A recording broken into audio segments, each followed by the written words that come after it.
In the history of humanity, there are moments so profound that they forever change the course of the world. One of those most blessed and decisive moments was when the last messenger of Allah, Prophet Muhammad, stood upon Mount Safa and publicly proclaimed his divine mission. It was here, on that humble hill in the heart of Makkah, that a voice full of truth, love, sincerity rose. A call that would stir hearts, awaken minds, and echo across centuries. The Prophet had received revelation at the age of 40. For some time, he invited only his closest family members and a few trusted souls to the message of Islam. This was the earliest, quiet phase of the Meccan period, a time to nurture faith and plant seeds in prepared hearts. Then came the command from Allah, and warn your closest relatives. At that moment, the Prophet chose Mount Safa, a place where the Quraysh often gathered to discuss news and make decisions. With wisdom, he chose the heart of the city so that his words would reach every ear and could not be ignored. When the people gathered, drawn by the call of a man they had always known to be honest and trustworthy, the Prophet began by asking them, "If I were to tell you that behind this mountain is an army ready to attack, would you believe me?" Without hesitation, they replied, "Yes, we have never known you to lie." This was a profound reminder. If they trusted him in matters of this life, why would they not trust him when he warned them about what lay beyond this world? Then with the weight of prophecy and compassion for his people, he declared, "Then know that I am warning you of a severe punishment." For the first time, the people of Makkah heard the message of pure monotheism, the rejection of idolatry, and the warning of accountability in the hereafter. The immediate reaction reflected the hearts of the listeners. His uncle Abu Lahab, filled with pride and stubbornness, shouted, "May you perish! Is this why you gathered us?" But while some hearts closed, others trembled with reflection. Those who longed for truth began to question, could there truly be life after death? Were their ancestors' ways wrong? Was there more to existence than what they had inherited? In that moment, a quiet revolution had begun, though brief. The speech carried a message so powerful that it challenged the very fabric of Meccan society. It questioned centuries of idol worship, tribal arrogance, and social injustice. The Prophet's delivery was calm, sincere, and full of genuine concern, not angry or harsh. But like a father warning his family of danger, his words were simple, yet they reached deep into the conscience. What followed this speech changed everything. The quiet movement turned into an open call. The leaders of Quraysh gathered in secret to discuss how to stop it. They feared for their power, their trade built around the idols of the Kaaba, and their control over the hearts of people. Meanwhile, those who had accepted the message faced new trials. The faithful were tortured, boycotted, and humiliated. Yet their faith only deepened, as if persecution became a forge to strengthen their resolve. The speech on Mount Safa wasn't merely a religious declaration. It was a call to transform society. It invited people to purity of heart, justice, mercy, and compassion. It challenged them to leave behind arrogance, oppression, and blind following. The Prophet never offered promises of wealth or worldly success. Instead, he called to truth, regardless of the cost. Among those who responded were people whose stories became shining examples of faith. Abu Bakr as-Siddiq, known for his noble heart, accepted the message immediately, without question. Ali ibn Abi Talib, though still a young boy, embraced Islam with courage. Khadijah, the Prophet's beloved wife, became his first supporter, giving everything she had, wealth, comfort, and her unwavering trust. Others followed, drawn not by force, but by the undeniable light of truth. The Prophet asked for nothing in return, no payment, no praise. His life itself was proof of sincerity. He had always been the truthful, the trustworthy.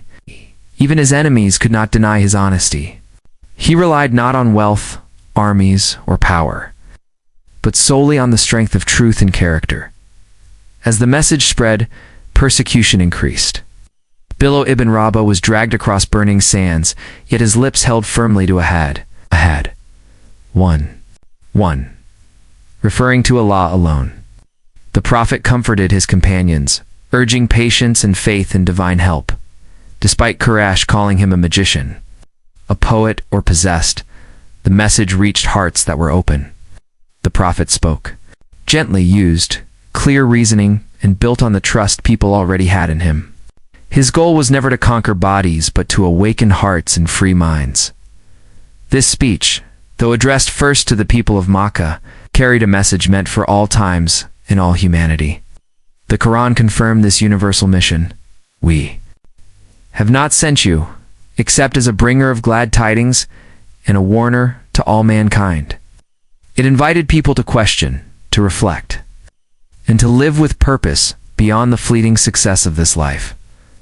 What is remarkable is that this transformation began without power or violence. The Prophet had no army, no worldly riches, and no political authority. It was truth itself, carried by sincere hearts, that spread from that small mountain in Makkah to Medina, then across Arabia, and eventually the world. Women played a central role too. Khadijah's sacrifice, Sumayya's martyrdom, and Fatima's steadfastness remind us that faith's strength knows no gender or age.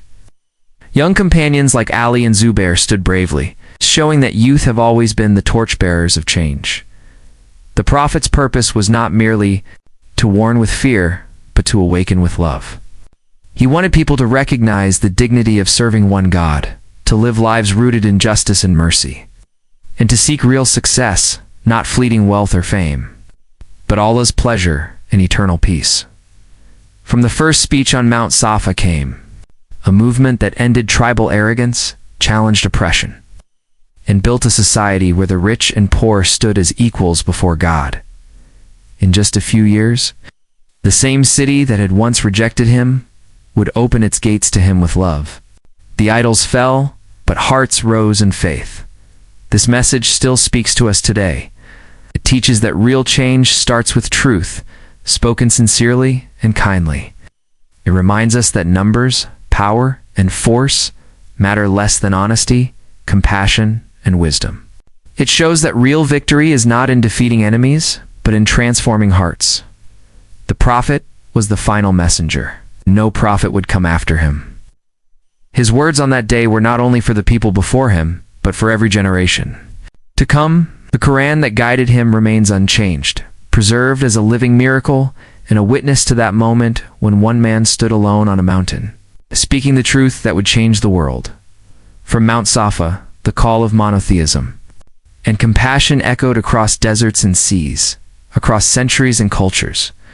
It continues to remind us of the power of sincerity, the strength of truth, and the eternal hope that hearts, once awakened, can change the world.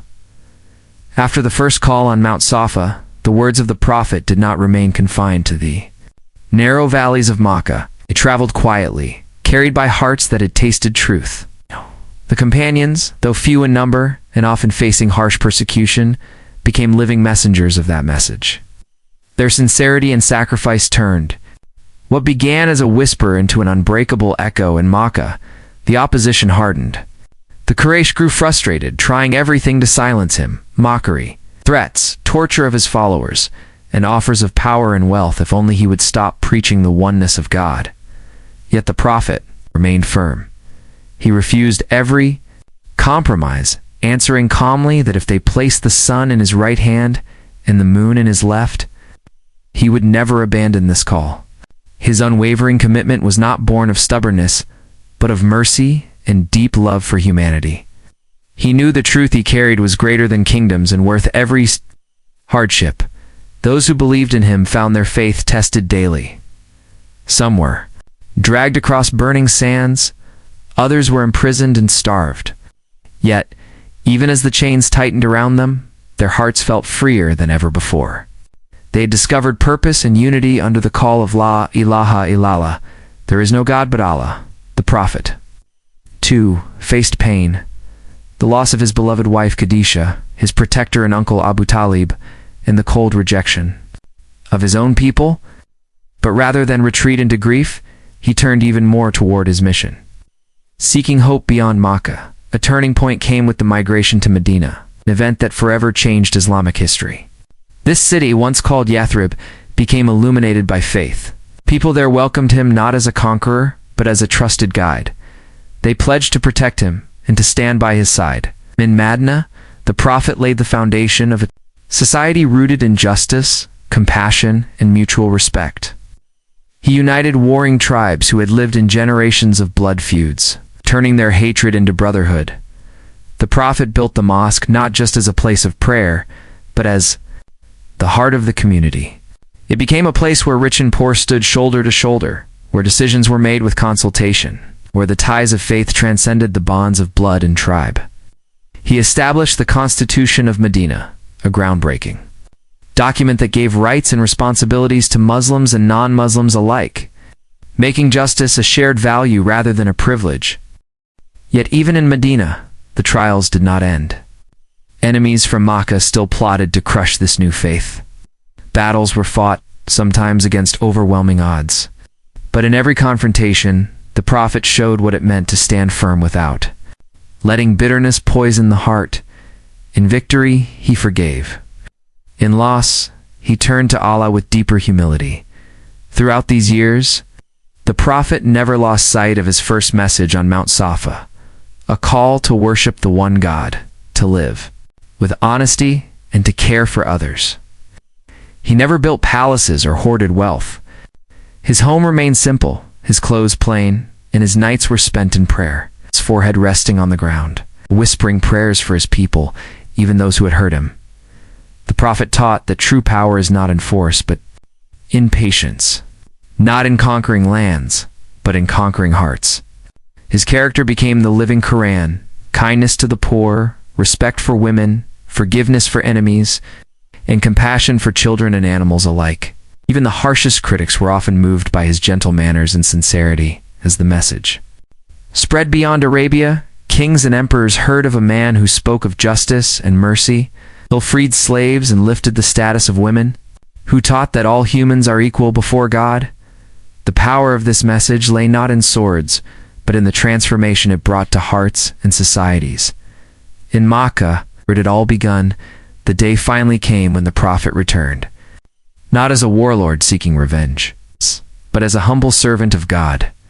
The city that once rejected him opened its gates, and he forgave them all, saying, "Go, for you are free."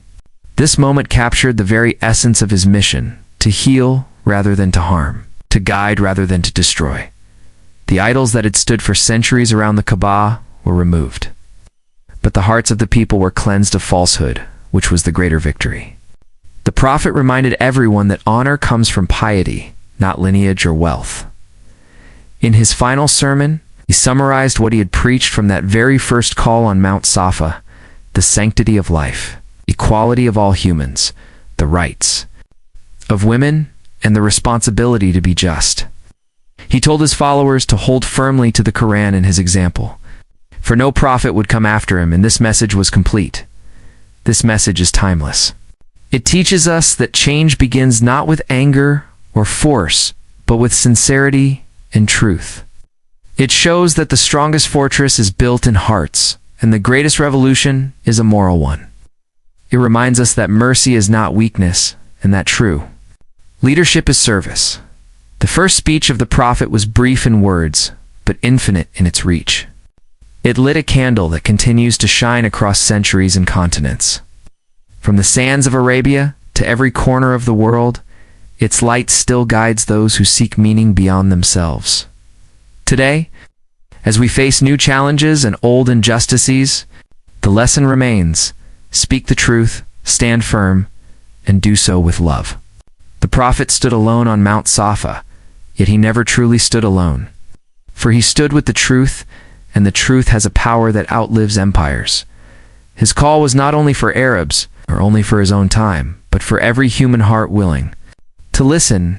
It was a call to remember that all creation belongs to one Creator, that no person is better than another except through piety and good deeds, and that the best among us are those who bring benefit to others. The first speech on Mount Safa teaches us that faith is not inherited, it is chosen. It is the courage to question what is wrong, to stand up for what is right, and to never lose hope, even in the face of the greatest opposition. It shows us that even a single voice, if it speaks with sincerity and compassion, can awaken nations and transform history. From the quiet valleys of Makkah to the bustling cities of our modern world, the essence of that speech remains alive. It whispers to every heart, rise above hate, hold on to truth, worship your Creator alone, treat all people with justice and mercy. In the life of the prophet, we see that the true victory is not measured by conquest or wealth, but by the number of hearts softened, minds opened, and lives uplifted. His first public words still invite us today. Come to what is pure, come to what is true, come to what unites rather than divides. May we too. Light that once began with a solitary call on a sunlit hill in Makkah, a call that continues to change the world. Heart by heart, soul by soul,